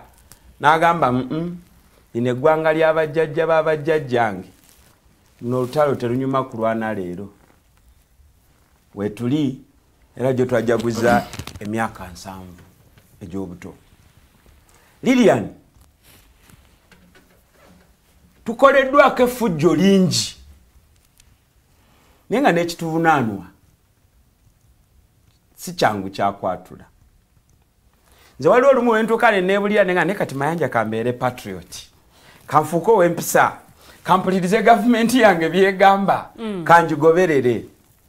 Oba oli awo nga Sendagira ajja ng'atandika oluyombo mu studio President naye kakati awulirize ku bantu naye ngenda kubaako ebigambo byenjogera agenda kuddayo mu security debate nedda ku lw'ebyokwerinda by'eggwanga tuli ba pan-Africanists. Kati bw'obanga wazze mu Uganda ng'oli mugenyi n'owuliriza omunayuganda Vianney n'owuliriza omunayuganda Sendagire n'owuliriza President Museveni n'owuliriza Muwanga Kivumbi walayo oddayo ng'omutwe gukuluma era bw'ogenda toyagala kudda. Kati Lilian ekibuzo ky'otubuze eky'Electoral Commission Mayanja nina endaba ndala. Eriwa Nze sigenda kudda kusala nte olw'okuba eriko enkwa. Nja kutunuulira ekireeta enkwa ku nte. Nze sirina budde bunenya by'Abakama wabula nsaasira abalina kye bamusuubira okukola kubanga tebategeeranga Electoral Commission yateekebwawo etya yavaawa ono abadde agezaako okwogera ku 1996. Naye Lilian ekyazimbibwa mu musingi omufu tuba balogootanyi okukisuubira okubala ebibala ebirungi Electoral Commission eva mu mboozi y'olutalo lw'ekinaana. Nze lwempita olutalo olwali olwa siyaasa tewaliwo nsonga yali etutwala mu lutalo olwo. Wabula waliwo abantu tuboogereko nabo abaali bamaze emyaka mingi nga tebalina we bayita waabwe nga babunzibunzi ba munsi muno abaali banoonya okubaako eggwanga lye bafuula ewaabwe abo bwe bakwata eggwanga lino yensonga lwaki gwe buli kyolowooza nti kituufu kikyamu mu maaso gaabwe kyokka ate ffe tetuyita ekikyamu kituufu mu maaso gaabwe. Lilian, Electoral Commission victim yatekebwawo okubaako abantu beesanyusa abatali bannayuganda. Simanyi oba ontegedde. Ebyagiteesaawo bw'osoma ssemateeka ate birala. Anti ne ssemateeka yennyini nnyini kubanga bw'obanga oyagala okutegeera amaanyi oba obunafu bwa constitution osooka n'otegeera spirit ya constitution. Constitution kennyini nnyini yeerumiriza the purpose of all that we've seen was objective when muyokayoka stability of the state. Era nalaba Kulayijo oba mwamukyazaako na wano oba namulaba ng'agamba mbwa achievement yaffe esinga obukulu that there has been stability of the state. Netumubuuza stability of the state ani beneficiary. Tebirala byonna bisobola okugaana but as long as the state is stable. Kati bwebanga eyo spirit omwazimbibwa constitution organize eziva mu constitution eyo nazo manya zirina agenda etya stability of the state. Bwenabadde ntandika neebaziza Kizza Besigye kuba yali whistleblower yatugamba nti project Uganda was hijacked state nefusing into a family. Ne mama yanje nchakoleke maleyo bino bikulu bikugabisa PhD Makerere bwobanga olina obugumu biwandika nkugambye nti when Uganda was reduced to a project of an individual n'abakola constitution ne bakikola kagenderere nga buli kintu kyonna ekyandibaddeko obuyinza obulala unfortunately the president yakirinako ki obuyinza. Abakola constitution abamu kuwa mikwano gyange mbasaamu ekitiibwa olwa ligase yaabwe nga Professor Kanyehamba naye baali bafirika abava mu background erowooza nti omuntu bajja okwaspiringa for leadership aba n'ensonyi aba n'obugunjufu aba n'obuntu bulamu. Tebamanya nti bano be bakolera constitution eno bino babikozesa when it is convenient. Omusajja yagenda n'ayambala ekkanzu naye nga mu mugongo kuliko AK47 abeeruweero ne bakubenga nga nti kati afuuse muntu wa bulijjo takyali munnamagye okitegedde. So bwe tutuula wano tukole analysis ku Electoral Commission nkuwadde puliyambo yaayo. Electoral Commission eno mbabulira mazima efugibwa magye. It's the military that runs the elections in Uganda. What is the objective of the military? Military teyagala majority. Golaba Museveni ali badadi nti ku bannayuganda abeewandiisa okulonda. Okay, bannayuganda bali 45,000,000. Size na projection za ku population y'abantu 1,45,000,000 bameka abandi badde balonda. Kubanga batugamba nti population yaffe y'abaana bato. Nejjukira nti ne ubosi statistics ono gwetuwa naye atali credible. Lwaki? Electoral Commission nabo kibagamba. Lwaki? Nti statistics eziri credible tezi serving the interest of the state. Tezi serving the interest of the state. Kati ono okukuutiza kubanga report bagisome enfunde eziwera n'olwaleero tebannaba nabo bennyini to harmonize with their own data. Oyo yayimirizaawo what became the state which is President Museveni. Mwami Mayanja kati Electoral Commission ku bantu ati wendi nayenze sigenda kudiscussinga symptom njagala tugende ku root cause. Electoral Commission togenda gitereza nga totegedde power relations zaayo totegedde genesis yaayo totegedde biche bijene bolingo kola. Okay? Ku population y'abantu 45,000,000 oba 5 abakulu abandi badde bakuba akalulu bali bameka kibatugambye tabasingamu obungi bato kale katugambe nti abantu milioni nga 25 baki bebandi badde balonda ku milioni 25 mekeze ewandiisa okulonda let alone mekeze idda. Is it a concern to anybody? Yes. Who? Bannayuganda baliwa ate nga bebagaana okulonda. They register millions meka abiri ge registering okulonda this time around. Nazali milioni nga 18. Okay, 18. Turn up never yambisa scientific survey yabadde ekawempe. Abantu mitwalo 2 ku mitwalo 2 je jazzo okola ki okulonda. Ekyo kitegeeza nti wabaddewo abantu abakolerera that type of results. Era justification yekyo tujogeddeko emirundi mingi. Parties bwe zaali zigenda okulenda abakandidate baazo zaali mu kuvuya, including the resistance movement. Because nayo tiyalaga preparedness ya by election ate nga so kata electoral commission yenenyezebwa oba nze nakugambye sigenda kumenya electoral commission kuba manyi power relations zaayo. Mu kaluka 2016 candidate Kizza Besigye yasonga ku nyumba enaggulu ekolerwamu ttale ya results. Era nze ku mutwe gwange ndi convinced nti results ze tusoma ze batusomera tezaawukana na za Paulo Muwanga. Wabula eza Paulo Muwanga zaali zisamasamaza kuba Museveni yagamba nti no boti yali mujega. I want to walk with emigo waki wali oleeta ennyonyi. So we have someone aina script kwatambulira wabula yaje ajinta changing ekisembayo wali kyasoosa wano but the results are the same. The electoral commission kubifa byenjawulo aba opposition beba no sense. We are talking about mu bifa ebirala NRM yekutte anti Lwansonga Lwansonga Museveni yayimirira yali akola comment Kaluluke Kayunga n'agamba unless NRM says so. Let me put it in vernacular kitegeere. Unless the National Resistance Army says so. Because onali wano NRM but is insignificant. Dobozi lete limatalinga. He's a nobody. He's a parasite. Kantu katono nyonyo izane nane era mulida yomba. Era fe naffe tuli be NRM. Naye bwe twogerako nga batugamba tetwagala gwanga lyaffe. Yes. There is no political party called the NRM. What matters is the National Resistance Army. If you want to discuss remedies ku bizibu bya Uganda, olina okuddayo okuwuliza aba NRA, but disciples ba NRA aba falling off. Honorable Mau atesa don't bring Mau to this conversation. Mau yabadde mu parliament nga asaba sente.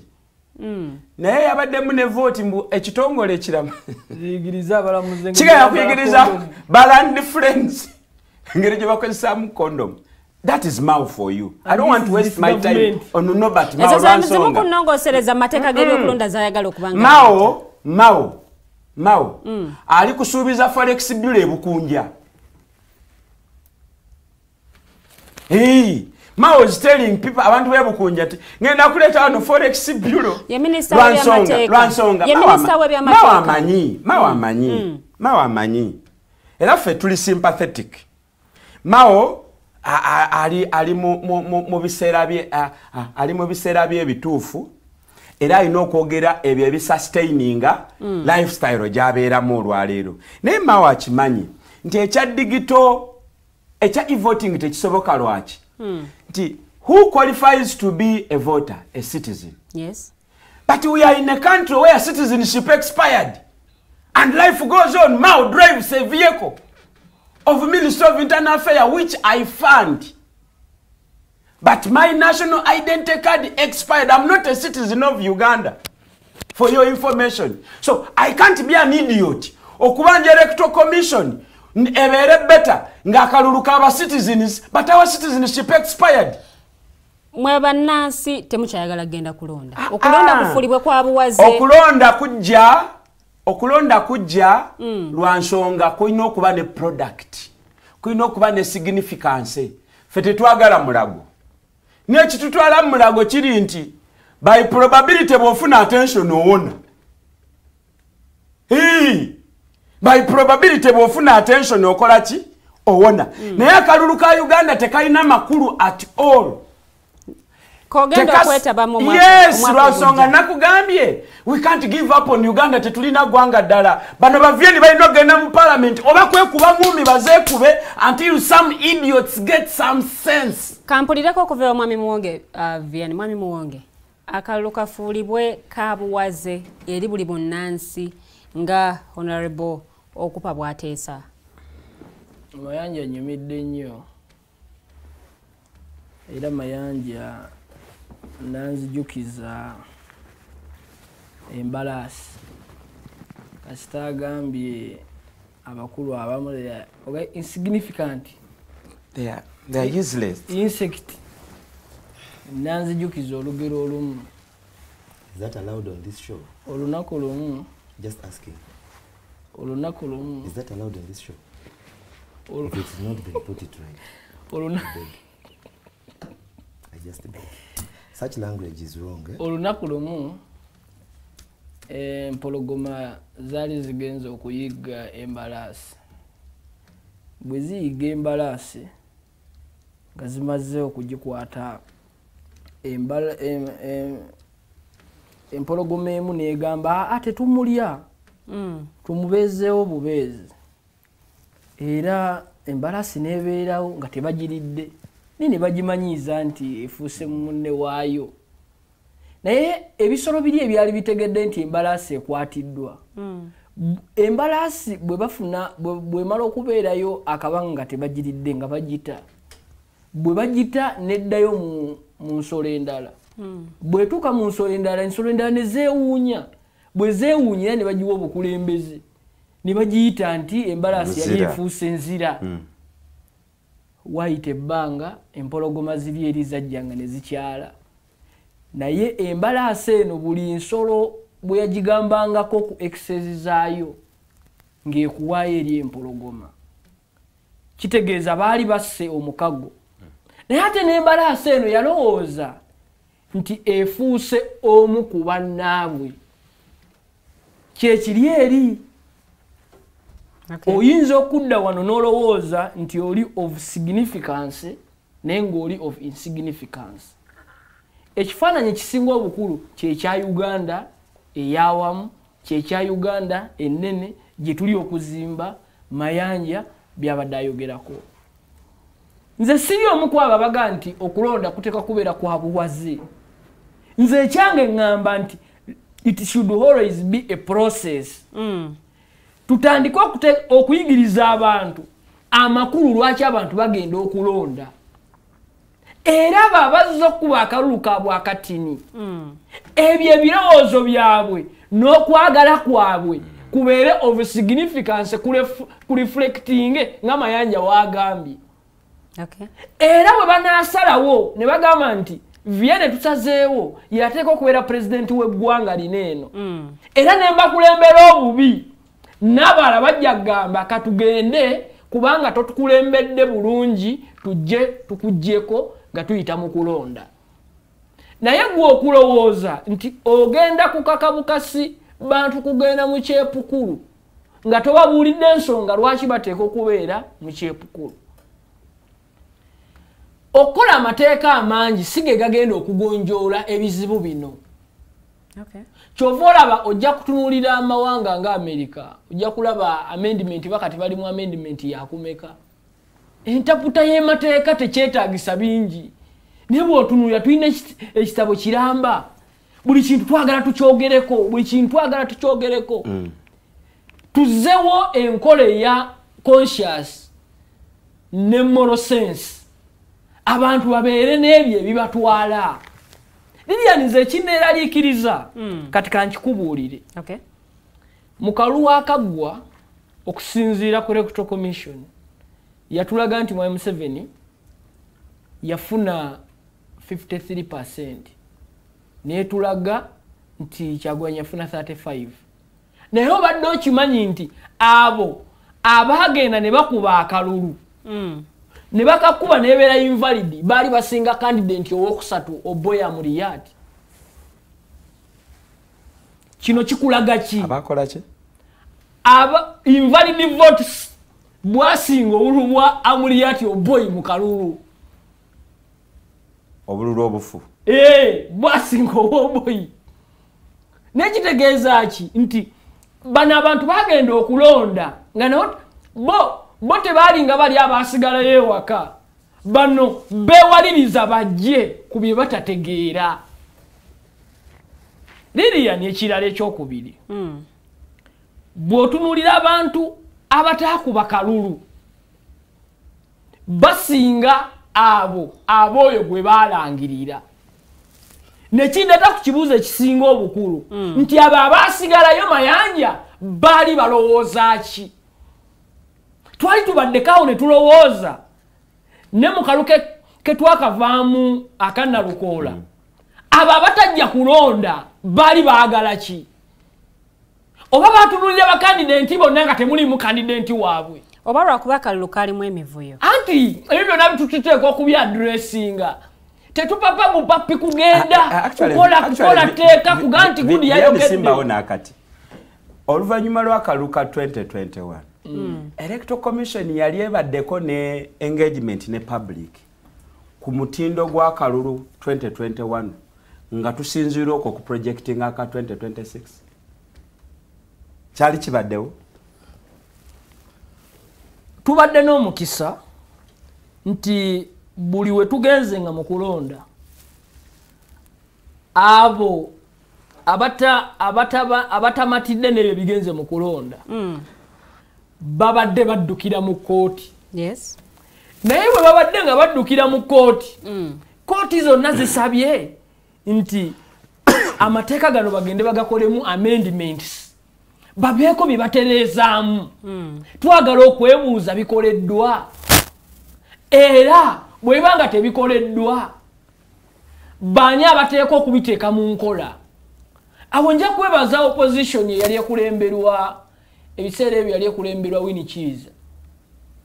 Winnie Chiza yakulemberamu Niwagabani eyali Winifred Niwagaba.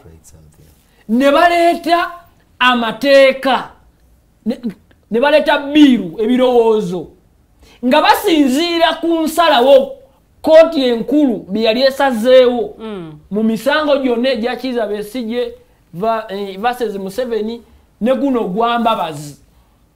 Naye Lilian twali tuzekawo ne twebuuza nti ebyo abalamuzi bye baalaba nga tebisaanidde abaali bateekwa okubikolako baabikola kubanga gavumenti yatugambanga kimu nti ebyo Baniwagaba babireke tugenda kuleeta omuzungu kyayita omnibus. Ebbanga lineeno lyonna tuliza omnibus twalinda okuva ngo Otafire akyali constitutional minister. Paka kati batuleetera n'omusajja asinga okwogera oluzungu paka kati tukyalinda omnibus. Naye twabadde tukyalinda omnibus ne tuleeta nga tulaba presidenti wa DP bwe baali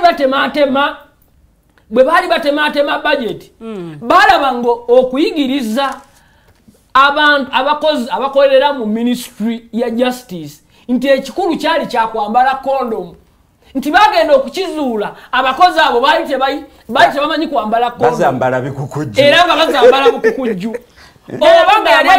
obanga yali alina walina okugiteeka era giteeka ku kigere kati bonna bakirabanga kikulu nnyo. Neyanza nnyo mwami Muwonge. Mwami Sendagire, bintu ki biraga nti akakiiko k'ebyokulonda keetaaga okutereezaamu because ekifaananyi ky'osiize wali mu ntandikwa wa submission yo olaze akakiiko k'ebyokulonda bwe kakola emirimu nti tekagikola nga keetengeredde wabula okubaako abantu bekasanyusa.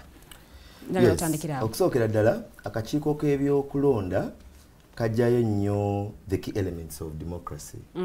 Ate nga democracy kwe twajjira we ngamba twajjira banjagala okusanyawo ebigambo bya Mwami Mayanja oba Mwami Vianney byabadde alaba kulabaatira byabadde abalabitiramu ng'era bimusanyusa nnyo. Kimpe ennaku kubanga Mwami Vianney ndabanga candidate gwe nalirowoozezza eyalisobodde okugenda ku floor parliament nga tagenda kukola fujjo wabula nga agenda kuweereza abantu ba Nakawa ate nga Nakawa zezimu ku constituencies nange ze ntunuulidde nga Lord Mayor naye njagala okubazaamu amaanyi nti democracy okuba nti it is our fountain key mu element mu NRM 10-point program. Yes. Member yenna owa national resistance movement by the constitution of NRM. Very clear. A member shall have a right to offer constructive criticism of any member, official policy, program or activity within the organs of NRM. So when I come here, I know whatever I'm saying, it is by laws of the constitution of the NRM. And besides that, abantu balina okukimanya nti byensonga ezimu ku lwaki tukyali mu kibiina kino kye tulimu nti ekibiina kino tekiringa bibiina birala bigaana rights bantu kubaako bibwogera within. I can clearly stand here and criticize the president where he is wrong, because that's the power of the constitution of NRM.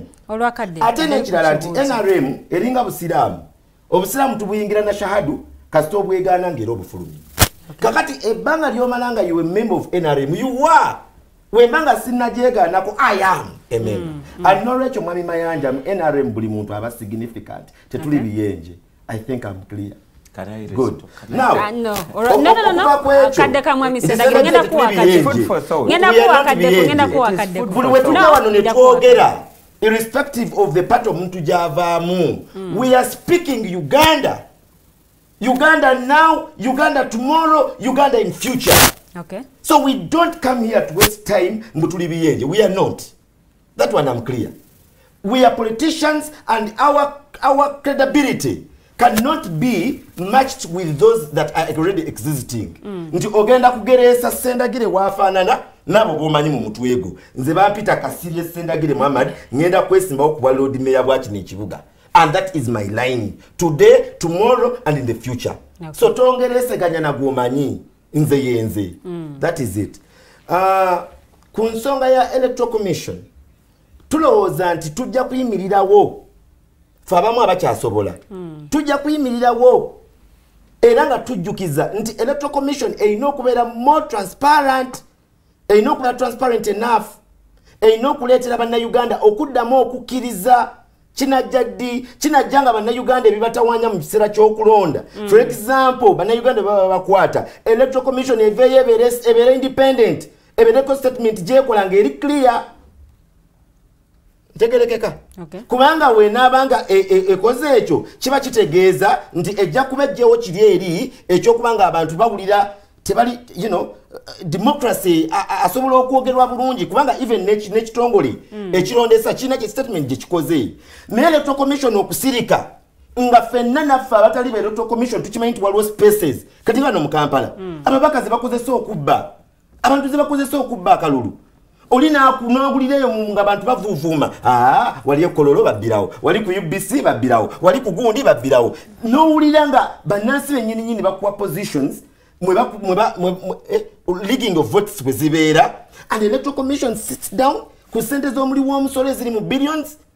Awo nkugambira nti bannayuganda we batazuukuka tebalowooza. Let me give an example. Naye bannayuganda be bakwata obujulizi bwe ngamba bannayuganda okuzuuka kino kyentegeeza bambi nsaasira bannansi. Olaba ekyali e Kenya. Omanyi ekyali e Kenya. Ekyali e Kenya bannansi kukoowa era kukakasa gavumenti yamanya nti kati ekolera bannansi kuba bannansi baali batuuse ekiseera nga bakooye. Ontega kyenkugamba kakati wano kyawukananya kiri e Kenya nti wano abantu baagala NRM, wano abantu baagala President Kaguta Museveni, wano abantu ba appreciating enguudo ezikolebwa n'ebyo NRM byekoze in terms of achievements. Naye abantu tebali okay na security engeri gyekwata mu bantu. Ebitawanya mu nsi buvunaanyizibwa bwaffe okubyogerako biterezebwe. Golowooza singa President Museveni yavaayo nga Chief of Defence n'avaayo n'agamba nti abasirikale abakoze mu JAT for example okuba appointinga n'okubawa ranks ennene, singa yavaayo n'agamba nti ekikola ddala kyali kibi era kyatulabisa bubi ng'eggwanga n'olwekyo bakangavule ne bannansi ne bakiraba. Golowooza singa right now mukyala Kisaka abantu bafa 32 people died. Ekintu ekitasobola kutuvaako nga KCC yalaga jala yalagajalira omulimu gwayo gwe yali badde ekola onteka kye nkugamba era n'abakulu ne bakwatibwa babakwatibwa who knows where Luyimbazi is who even wants to know nga n'abakulu abakitezi jo bavuddeyo ne bekalakasa. So to show this country that you know we are a democratic state, we are a transparent state, liko omuntu akwatibwa bagambe nti bamukubye emyaka 10 mu luzira bakitegeere. Minister of Internal Affairs yabega. I'm saying obanga abantu bakwatibwa ne batwalibwa mu court of law. Then why now okubeera nga you don't hear anything? Atenga kino tekisoose mu kesisi eyo yokka. Wala kibaddeyo mu departments ezenjawulo. Wenjagalira okubuuza. Nongosereza ki zoyagala ziteekebwe mu mateeka g'ebyo. Nsaba Mungu akkirize atuwa obuyinza ebintu ebimu ffe oba olyawo tubikyuse. Okay? Enongekereza whatever. Okay, what I would think the amendments ze bali badde bakola ontegeera zali badde perhaps sorry about my language but first of all kyali badde mu kuleetera bannansi okuddamu okutrustinga the process of electoral commission. Tuve mu ebyo ebyokuprintinga ne baprintinga statement step 1 step 2 step 3 billions of money zaweddewo accountability sente zakoleddwa walina okubeerawo audit eri genuine nga for example kankwe ekyokulabirako njagala kujjayo ebitongole ebimu ng'ekyo ekya UBOS ekyagenda ne kibala abantu okitegeera president yeke nyininyini bamugamba na population size y'abantu nagamba yeke nyini nagyekanga nagamba I thought nenga billions of money zafulumye recent ne bababuuza statistics nga tebaziina really ne mutakwata abantu abo ku sente z'omuli w'omusolo abantu beemirikinga okusasula omusolo Lilian sukali n'abeera wa 5 abantu balina okukimanya nti buli system yonna erina gye tutambuliramu ereetera abantu okubeera nga baavu sente eventually zigenda mu gavumenti kati tulina right nga bannansi okuvayo ne tutunuulira abantu bano nga bali mamotoka amanene bazimbamu ebweru abaana baabwe batuyitako obuyisi nga naffe tulina abafate nga ffe abasasula Mayanja mulaba aseka naye nze ndi wa NRM abyogera ffe twogera Uganda tulaba nga ekizibu tekiri ku President Museveni he has done his work but there is a weakness somewhere and if everyone is quiet about it ffe basendagire we shall speak that's why nakugambye nti waliwo debate eri wakati w'abantu abali mu 30s eno President Museveni alina okumanya nti we are far different from those yaba olyawo be yajja nabo. Our debate line is different on opposition, not opposition. Nengo ovude ku positions nze sendagire no embassy finye ba Lord Mayor. Ero jakunda banja kujera ntule wano. So we are different in ideology, we are different in the way we see Uganda and we are different in the way we want Uganda to be. Neyazanyo mwami Sendagire Muhammad Brook Williams chokome ko we bali nyo kubanga ate olaba Taufik Muganga Mubarak we bali nyo kubanga ate na ugena maso na okubanga olaba yebaziza nyo mwami Mayanja ra submissions ezawadde Brook Williams agambye nti mwami Mayanja mu obusungu bungi anda kwebaza Julio Hill Josh alabira okuva erw'emiyaga Sembabule webale nnyo naawe kubanga ate ogenda maso n'okubanga olaba budde tusigaza butono nnyo so mudakikazi n'entono ngenda saa mwami Mayanja electoral reforms kiggwe z'oyagala ziteekebwewo oba zikyusibwemu Lilian mudakika emu nga sinadda mu kibuuzo kyo olwakadde Sendagire byayogera ye yali basis ya reform agenda era nze byenjogera mbijja kuba disciple ba Museveni 12 mbijja ku disciple ba Museveni 12 Kiza Besigye. Can I go on? Wakitegedde abo bagayi bakugambye kino kye twalwanirira kino kye tulaba Sendagire bobanga ddala oli honest gwe mbuulira President Museveni akoze bulungi nnyo but there is a weakness here. Where is it coming from? Lwaki owakana nti nakugambye the genesis of the weakness is abawamba ensi yaffe ne batwala obuyinza buli kimu ne bakitwala tebasavinga agendayo the 30 mwe abali mu generation y'emyaka 3 nsiri wala nnyo nammwe bye tuyayanira bali sibe baliko bali mu birala nnyo ne balina engeri gye batukwatamu ne tulowooza nti tuli nabo Sendagire olowooza oli nabo naye oli wala nnyo President Museveni abantu alabamwongeddeko Almighty oba kitegedde lwaki asobola okuba nga ye commander in chief amagye ne gakola a lot of excesses against the civilians the wananchi najja ku TV n'agamba oyo Sendagire I have learned bantu bange bamuse and it stops at that. Do you know who does that? A head of an occupier force. Bajane mentality dealing ne psychological expectations z'abantu bano mabugo eyo business ngo jigadde oba tegedde bwe twali mu covid Museveni yajja ku TV n'agamba nalagira tugule ebitanda bwe biti naita permanent secretary ya mulonda bogero olulimi lumu bava ku kitundu kye kimu nambuza how many beds do you have oli omukyala nagira what did Museveni do? What did he do? Kenya President Ruto yegayirira aba Gen Z tibanange tusinkane bamugamba nagane mujje bana batano namga fete tujja na kakati tusisinkanewa oyo ye munansi eyafuna obuyinza bw'abantu era amanyi nti basavinga Sendagire kino lesson yiyo Uganda tebawulirwa because their citizenship was taken over. Their country was taken over. Therefore, reforms zetwogerako nze kati crusade jendi mu reforms zetwogerako. Lilian abakola constitution bagamba after some time tunaddanga ne tukola review ku constitution ya. Emyaka 10 giweddeko. 2026 yandibadde referendum not the general elections. 2026 would be a constitutional review exercise kubanga bingi nnyo buli government buli agency joyogerako ojja kosanga nga tuddayo mu constitution and guess what abatambula mu exercises bagamba the constitution provide the constitution provide nenda kugambye nti constitution eno abagikola bali batufu mu biseera byabwe Sendagire kiri kyobadde challenginga bagikola because the challenge of the country then was stability of the state. Now the state has been stable for the last 30 years. Era stability evuddemu product ngachi abantu bagala development bagitagizenko the quality of development it's no longer enough to sleep especially when you are hungry.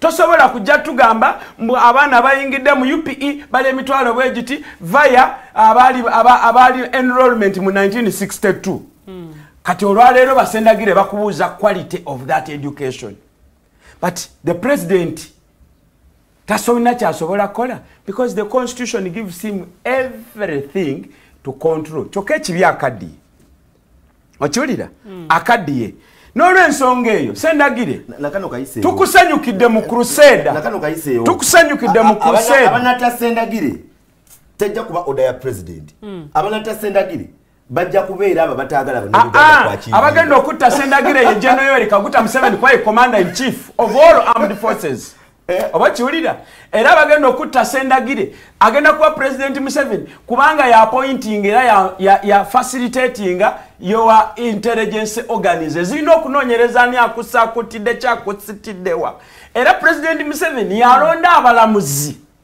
oba kitegera nze wengambira nti the reform we need to discuss now is a new constitution eliyanojjukira najjako mu studio wano nantambula ne flag ya Uganda nali nina crusade gye twali tulina campaign gye tusaba nafe tugamba 2026 shouldn't be the usual elections 2026 tusooka tuddeyo tukole constitution eri ideal okusinziira ku byetaavu bya time gye tulimu bwe tubanga Viana at his age ayagala genda mu parliament ali so pissed off n'abaliyo yenga alowooza nti kati mandate yalina vision essaawa zino we need to give him a constitution that will bring out his full potential akugambe wanatuuka mu parliament ajja kusobola okuimpeachinga speaker lwaki eno parliament eriwo tegezanga nako tekigegenyanga nako Parliament ene badde abused by the president. Eina powers okuimpeachinga oba okudisciplininga president. Tekigegenyanga nako. Akawairo webeka bikula Enga wedukawo. Kate sawa zino the conversation in parliament is an amendment on the UPDF Act to re-entrench trial of civilians mu military court. Not Honorable Dr. Chris Beremos yagambye byonna bye baali babagamba okutereeza. But I also want you to be reminded nti bannansi bwe baleeta the Citizens Compact on reforms mu parliament ya Kadaga Kyovola banjagala byonna ebibi bimutuukeko kubanga ye mu kunyumira kwe yasaddaaka ensi yaffe yagamba nti parliament teyalina budde ku discussinga reforms ezo n'olwaleero luno parliament ya Uganda tefunangayo yadde olunaku n'olumu. They have talked about homosexuality, they have talked about every nonsense naye tebafunanga budde. No, it's nonsense. No, it's nonsense. What are we doing discussing a marriage and divorce bill before electoral reforms? Nga tukimanyi mu preamble ya constitution nti there was a bloodbath. Our history is dotted with bloodbath caused by mismanagement of politics, caused by poor elections. 2026 sirina kyensuubira nengenda kwesimbawo lwa nsonga ye platform gyengenda okuleeta ebigambo bino eri abantu beeruzira abeebutabika abeemutungo ne mu prison we banaaba bakkiriza njagenda mbabuulire nti bwe banaaba nabo tebeegasse mu mboozi egenda okuleeta institution za Uganda to serve Ugandans nga prisons egenda kubeera stranded n'abasibe abataliiko warrant. This country is heading into anarchy. And I don't want to live to see that day. Okay. Neyanza Mwami Mayanja. Okutegeera nti nina kyengenda okutandikawo Lilian olw'ebizibu bino byonna bye tuzze tugoberera. Okay. Ebimu ku bitutwala, ebimu ku bintwala mu parliament. Ngenda ku rejuvenatinga the radical parliament. Kubanga tulabye nti bisoboka. Bw'abeera nga Isaac Ssemakadde agezezzaako ku radical bar n'atuuka ng'ali ku buwaŋŋanguse kitegeeza eddimwa lyaffe naffe okutandika radical parliament. Okay. Ne bwe kinaaba kyeta ensonga lwaki mwalangiridde protest vote naye temukkiriziganya na defiance vote? Ebyo bintu byanjawulo naye nze nkugambye nze ng'omuntu ngenda kutambuza njiri ya radical parliament nga tuli beetegefu eri president yenna addako.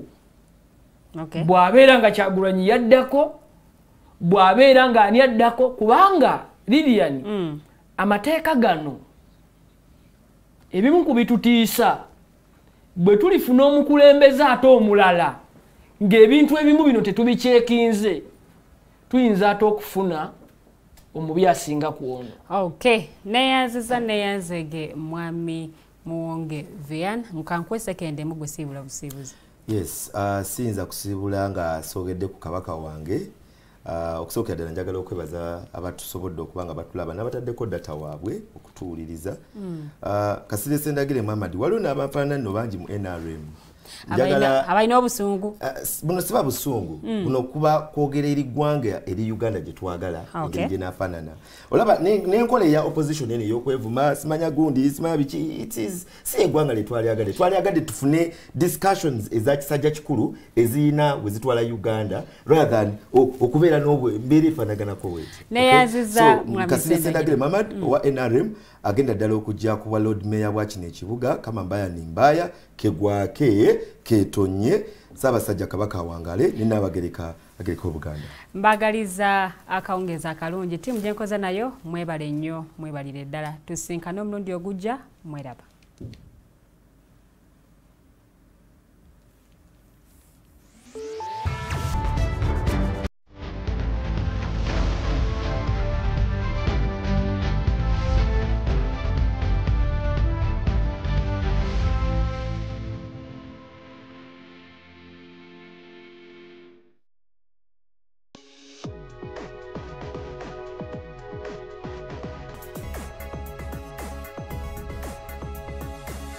The Alternative Dig Talk. Real issues, real talk.